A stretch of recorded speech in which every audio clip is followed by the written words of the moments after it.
on this postcard, on this card right here, there is, believe it or not, 487 million Muslims in various states of being failed states, whether you're talking Libya, Sudan, Egypt, Saudi Arabia, Syria, God only knows with Syria. We'll get to Turkey a little bit later, Iran, a whole rogues gallery of countries that are in failed state. Now, the one takeaway from this is now you understand when you're watching the TV why there's a migrant crisis into Southern Europe. Because you've got all of these failed states here, and the people who are unhappy with being the failed states are coming right into Southern Europe. Sorry. Southern Europe, right here. Okay? So I asked the staff person a very simple question.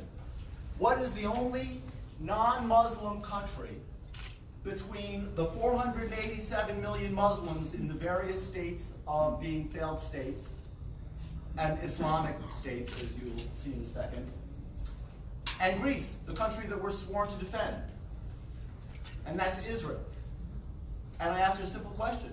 Without Israel there, how much are you, as a budget person, going to have to budget in the United States defense budget to protect the NATO country Greece from God only knows what would happen in the vacuum of an Israel that's not there? She looks at me and she says, you just earned yourself another 15 minutes. Okay? However, we're still on a clock. So with that, I'm just going to basically give a short framework of where we are with Omar in the big picture. Now, what I just showed you, Israel is right over here, and you've got Greece and this huge 500 million of various states of being failed states, Islamic / Muslim countries. Now, in many ways, my thesis, and it starts right here, is Israel today is as militarily important to America against the waxing Islamic threat to Europe and NATO as Great Britain was to America when Hitler was here. Now, believe it or not, a lot of you might not realize this, but before we entered the war from Pearl Harbor, there was a huge debate about whether we should help Britain or not, even whether we should arm them. Forget, there were people saying we shouldn't give them even weapons. Huge debate in this country. In fact, you had a person called Charles Lindbergh that I'm sure everyone's heard of.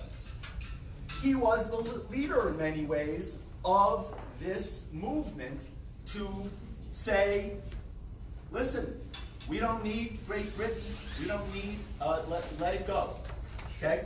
But the reality was, you only had to look at a map to realize the only thing between Great Britain, between Nazi, God only knows what, and American shores was the British Navy and Great Britain. So my thesis is the analogy of Great Britain, World War II, Israel against the Islamic waxing threat. Now, I'm going to skip over this. It's all in your pamphlet. You can, basically ask yourself, how could you have liberated Europe if you didn't have Great Britain? The answer is you couldn't have. Which brings us to today.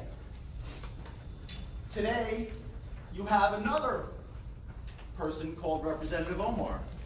And she, in many ways, is saying almost exactly what Charles Lindbergh said, even there wasn't even an Israel then. There wasn't an Israel, this is 1941. There was no Israel. And just, what did, it's actually important. What did Charles Lindbergh, by the way, here's a guy who flew over the Atlantic, for crying out loud, okay? He said in 1941, the Jews are one of the principal forces attempting to lead the U.S. into the war. The Jews' greatest danger to this country lies in their large ownership and influence in the pictures, press, etc., and our government. I am saying that the leaders of the Jewish race wish to involve us in the war. That is exactly what Omar is saying today. Exactly what she is saying today. In fact, she says it's all about the Benjamins, baby. Now, when I first heard that, I said, what, the tribe Benjamins? I couldn't even imagine that she was talking about $100 bills. She is essentially making a thesis. She is saying that there is, and it's you just have to start reading this stuff.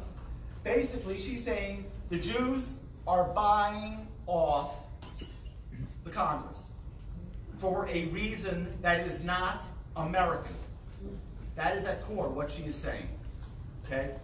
And so my thesis is it is exactly American to support Israel, okay? So again, I'm just showing the map, and I just asked the question, what's between this mass of Islamic reality and Greece? Well, Cyprus, believe it or not, only has about 800 to 900,000 Christians, which is smaller than the standing armies of Egypt and Turkey. So that doesn't even count as a joke. So now, I'm going to show very, very quickly where Rambam is on the map, and then I'll wind it up and we'll be good. This is a map of Israel.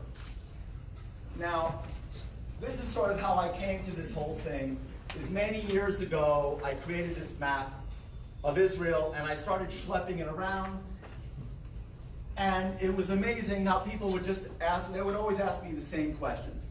And it also is very disarming in a way, because as I told Gary, I walk into a congressional office and I put the map down, and I don't know, maybe I guess I'm disarming in a way, I don't know.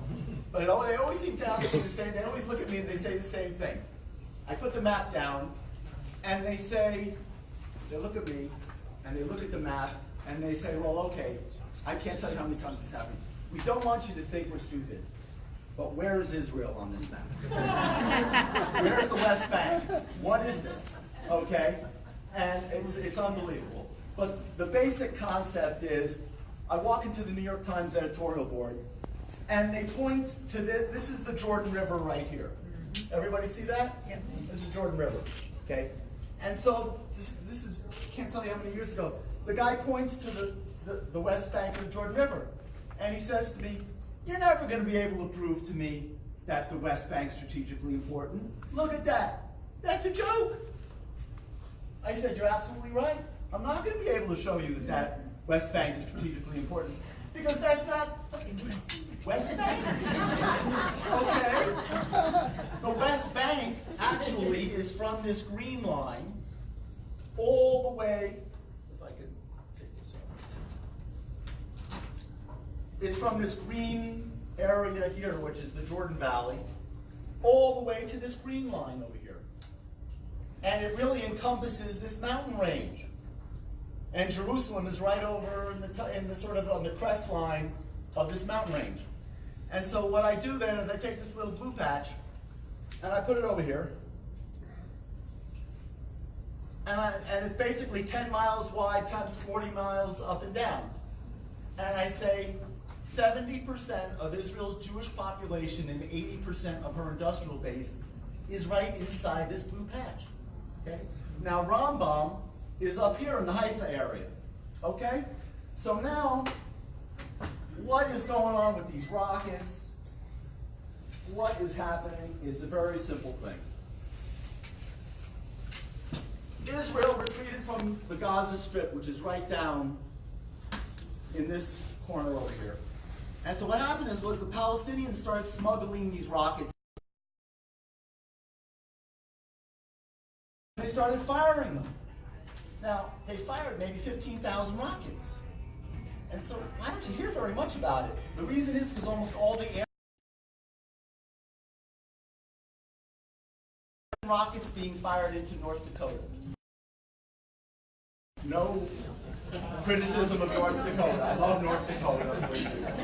Anybody from North? Actually, I gave it to someone actually stood up that it was North Dakota. So but I think the problem is in any kind of peace process that you want to concoct is that if the Palestinians are able to smuggle this up, if they're able to smuggle them into vacant populated areas, so instead of a rocket warhead, 40 pounds, you curl.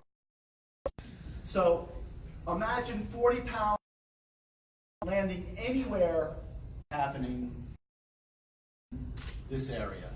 So, sum up. Very difficult here that basically show what will happen. Okay? Everybody says, and then this is it. You're good, no, you're fine. Cause of instability in the Middle East. In fact, was about, believe it or not, I've been doing this for 30 years. Congressman, a Republican congressman's office, about 20, that if you give up the West Bank and they're able to smuggle the Katyusha rocket in and they find, and he looks at me and he puts his hand on the map. This real Republican congressman from California. Coiffed hair, the whole thing. He says to me, okay, man, why the West Bank is important to Israel. But I have a problem. And I look at him, I said, well, what's your problem? He says, okay, I'll tell you. I have real live constituents who come into my office every day saying that Israel should not be getting the $3 billion. Israel is the cause of terrorism. Israel is the cause of instability in the Middle East. Israel's an apartheid. This is 27 years ago. Israel's an apartheid, you name it. Okay, the money should be spent here, not there. And he says, why is Israel important to me? And I look at him, and I said, well, I got a question for you. I said, are you asking me why Israel with or without a West Bank is important? Or are you asking whether an Israel at all is important? And he looks me dead straight in the eye, and he says, I'm asking you whether an Israel at all is important. And so I look at him, and I say, well, you know, Egypt's over here, Syria's over there. Jordan, I see the man's eyes glaze over. And I said to myself, I could stand on my head from now kingdom come, and I will never be able to explain to this man why Israel is important, because he has no clue where the countries are. So on a train ride home, I made a very simple map. And this is the map, and it's in your book. And you can show it to people. I've been showing this now for 27 years, everywhere. And there's never been the slightest challenge to any of it. I basically say, God forbid, a million times over, when something happens to Israel. What's going to happen practically? You're not going to have a Palestinian state is not going to have an army that's really strong enough to be anything. What's going to happen is you're going to have a little bit of a bigger Syria / Hezbollah / Iran / God only knows what coming down from the north. And you're going to have a little bit of a bigger Egypt coming up from the south. That's it. It's very simple. 27 years, not a single question. Next step. Everybody's got to know Israel has been protecting Jordan. So without Israel, where does Jordan go? Down the crapper. Okay? All you need is those two steps. Why? Because then you've got this little country that I'm sure everyone's heard of called Saudi Arabia that's got a lot of oil.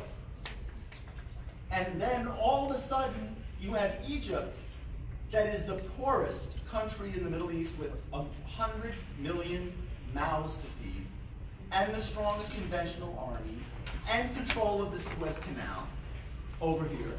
You've got Iran / Syria / God only knows what to the north. Where is this going? And I'll tell you where it's going. It's going to show that we have been told a total lie. Israel is not the cause of instability in the Middle East. Israel is the only cause of stability in the Middle East.